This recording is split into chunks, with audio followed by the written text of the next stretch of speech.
Today we are doing Escape the Museum Part 2, and we're going to be going through the escape room, but this time we are taking a different path. So today in the escape room we're going to run into some illuminated manuscripts, and these are books that were hand copied by monks, and they would actually go blind copying these pages, copying these books, before the printing press, before all that. And these manuscripts are gorgeous, and that's all because of how they wrote it. So this is the calligraphy challenge. And for this, you need a calligraphy pen with a wide nib. So we are using Statler calligraphy markers. They have a wide end and a narrow end. It still has that same shape, it's just much smaller. Got these from Amazon in a 12-pack, so everybody has a different color. I'm enjoying this marker, and I might have to get my own. You'll find calligraphy pens all over the place. I've even seen them in the dollar stores. If you're just practicing, playing around, you can definitely pick up one of those and have some fun. So you need your calligraphy pen, of your practice sheets, all of these guys. I also have a blank one. It's your practice paper. And these have the guides already printed on them for you, which is nice. Then you can really practice and get good at it. I also gave you guys 2 sheets of resume paper. You can use, but you don't need necessarily, especially today, a ruler, a pencil, and an eraser. So if you're really wanting this to look really nice, you would take and draw your lines on here, and then do your lettering with your ink, and then erase all your lines. According to our instructions here, you want to hold the pen at a 45-degree angle. I gave you the angle. We're going to start real slow, and you're just going to draw some lines. And you're just going to focus on keeping that angle and getting a feel for the pen. When you get bored with that, you can draw some shorter lines. And the next thing it has you do is just practice making these little boxy things. It's just a little stroke.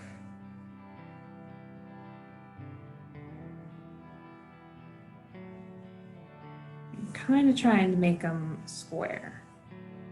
At least on my paper.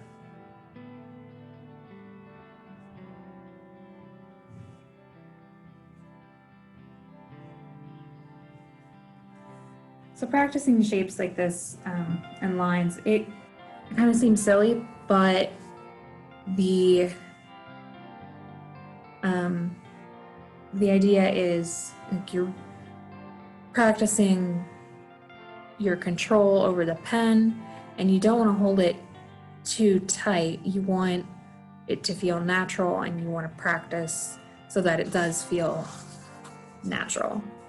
Next, a little bit about spacing. Your letters should be about a nib apart. Between words, you want it to be 2, I think. Yes. And then in between, like the space in between, in the middle of the U, that should be about a nib. The practice sheets and these hints are from 2 different sources. So they just have a very simple alphabet, while our Our handout gives the hint to start with the easy letters and then list them, and then learn the harder letters and list them. So they don't quite match. This was the easiest Gothic style I could find. My book called it Gothic. He calls this black letter, and it's the same thing. It's a very ornate style, kind of similar to what we'll see in the museum, in the illuminated manuscript room. So these guides are neat because they do have the letters, and then they have the letters lighter so that you can trace them. So you can just practice. That's all you do. You're not going to become a master at this in the half an hour that we have, or the 10 minutes now that we have to talk about calligraphy. So now this is just a starting off point for you to get your feet wet, practice, see if it's something you're interested in, and then you can decide if it is worth the time commitment for you or not. So I'm actually going to go through and try anyway to go through and do each of the letters.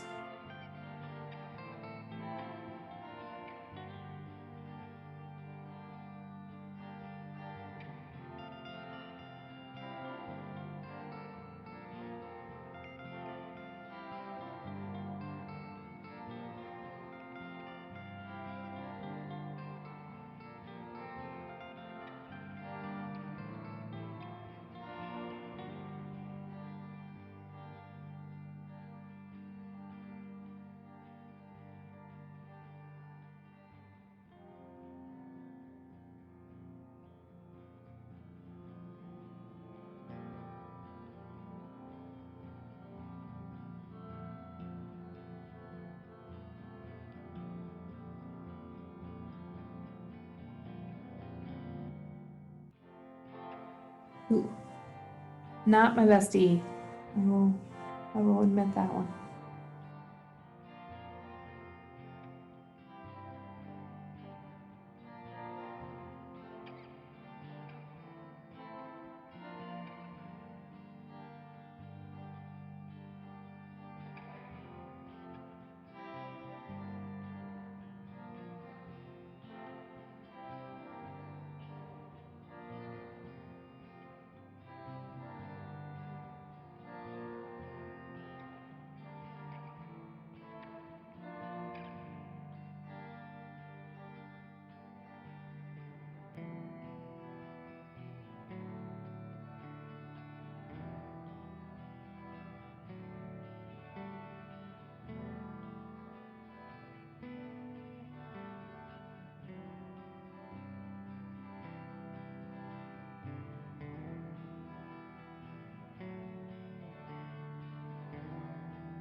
You just want to make sure you keep that angle.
So just remember to keep your angle.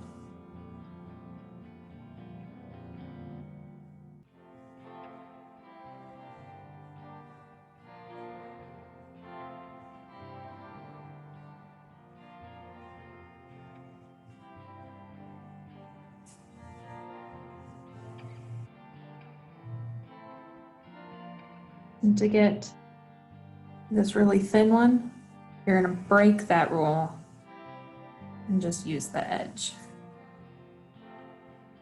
It's the only time you do that.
And usually you're going to be going down, downward motion. You're usually not going to be going back up.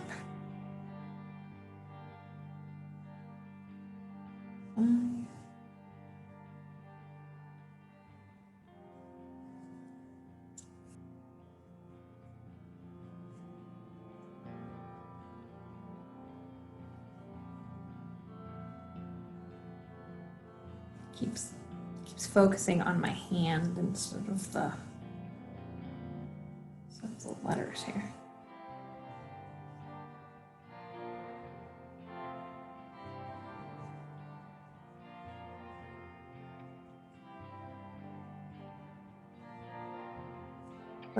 So this shape, you go down and then you go back up and do the other side.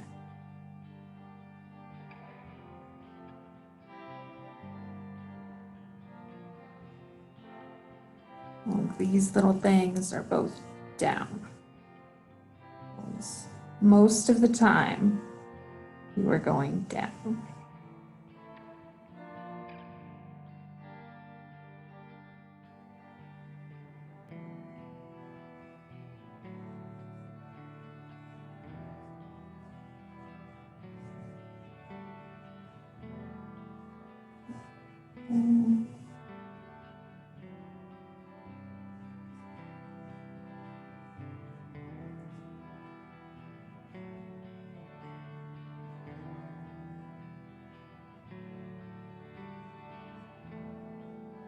Whoops.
Oh boy.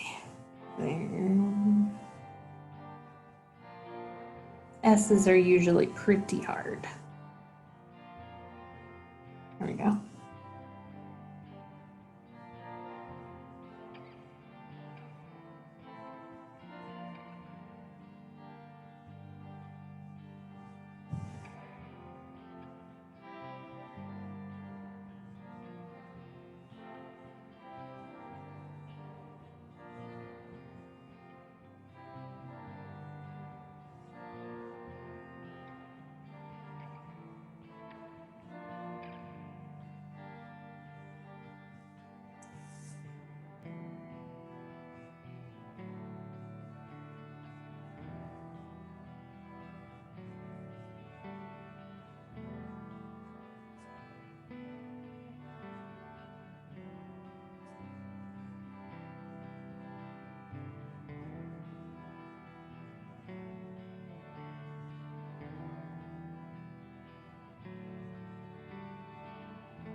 Almost there.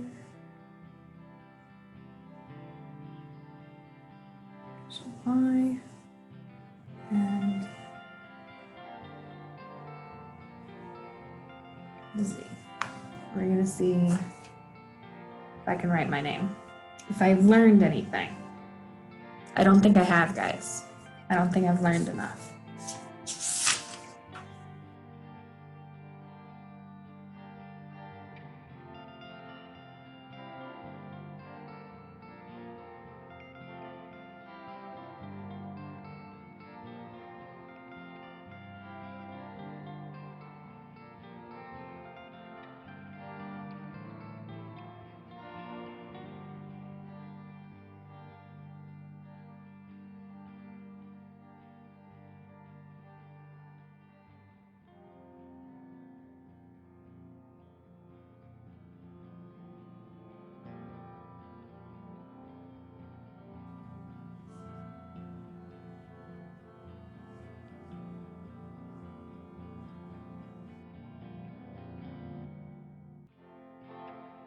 You guys ready to try the escape room?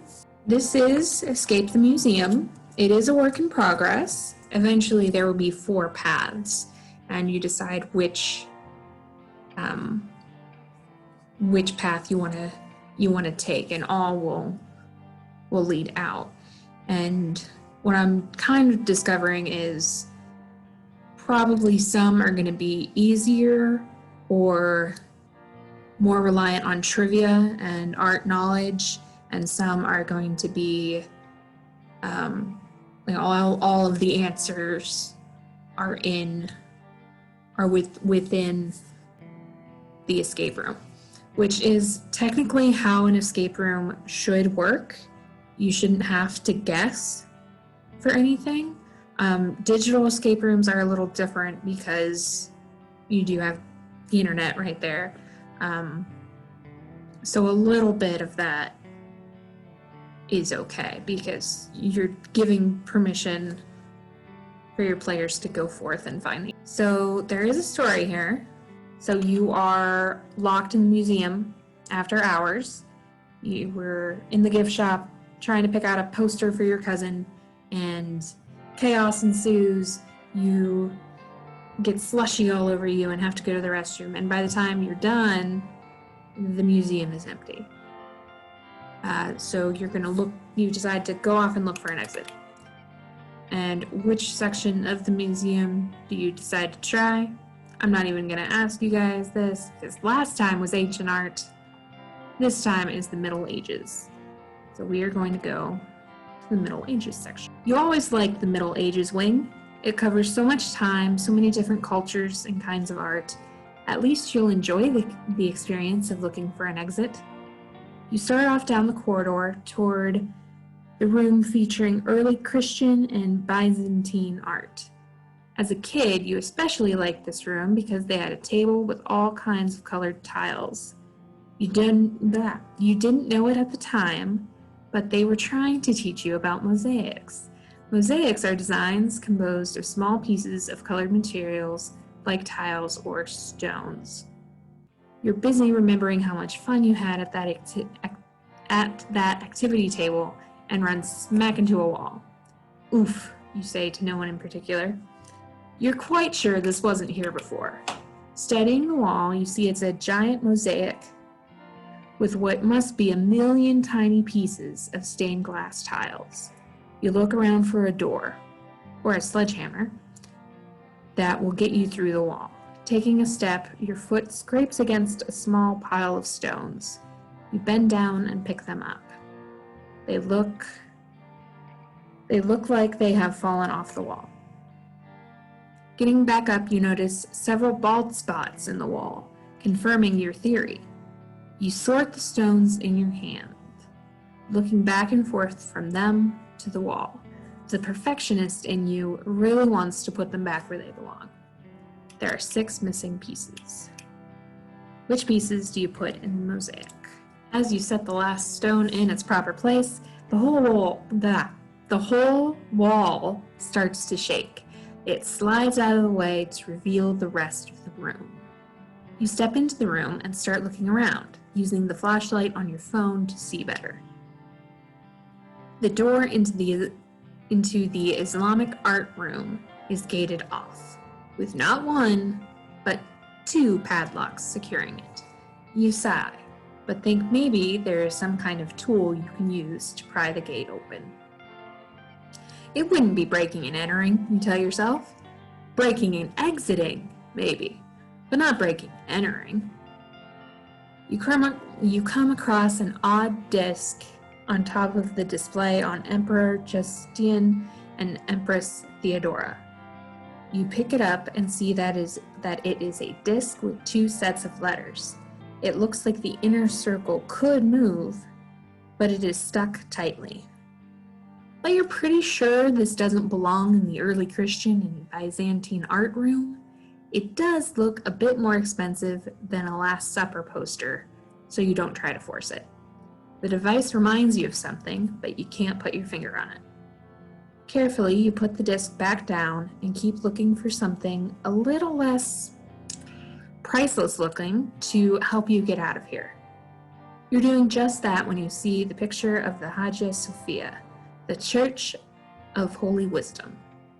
If you had $1 million and could travel anywhere, this is one of the places you'd like to see in reality. But something's off with the inscription. The Hagia Sophia, located in The location is just a series of letters. It's definitely not English. You're pretty sure it's not anything, really. There's the letters. You grab that weird disc again. That's what it reminded you of, a decoder ring. You're just about to leave the display when the whole inscription panel falls onto the floor, revealing a hidden compartment and a key. Weird, you mutter, picking it up for a closer look. It's modern, just like those padlocks on the door. Really, you ask? If security is this bad, maybe the other key is hiding somewhere around here too. You put the panel back where it belongs and start looking for anything else out of place. You find the display on encaustic painting. Encaustic was pigment, or the color, suspended in hot wax. You always thought encaustic sounded like fun. So here's an example of that. If you wanted to make your own encaustic painting, what kind of wax should you use? Beeswax, turtle wax, earwax. The Dome of the Rock. Located in the capital of Israel, claimed by both Israel and Palestine, considered holy in Judaism, Christianity, and Islam. This city has also been destroyed at least twice, besieged 23 times, and captured and recaptured 44 times. The model has all of this information, but not the name of the location. So where's the Dome of the Rock located? And then you look harder. This phoenix is from the Book of the blank. Looking at the examples of illuminated manuscripts, it looks as though all illuminated manuscripts feature all of these elements, except for which one? Good luck. At the very end, there is a place where you can submit your answers, and you can tell me where all my typos are, and if something doesn't make sense, or if you have suggestions for how to make it better. Like I said, it is a work in progress, so any feedback I really do appreciate, and hope you guys have fun with your calligraphy, and we'll see you next week for Trash to Treasure. Thanks for coming.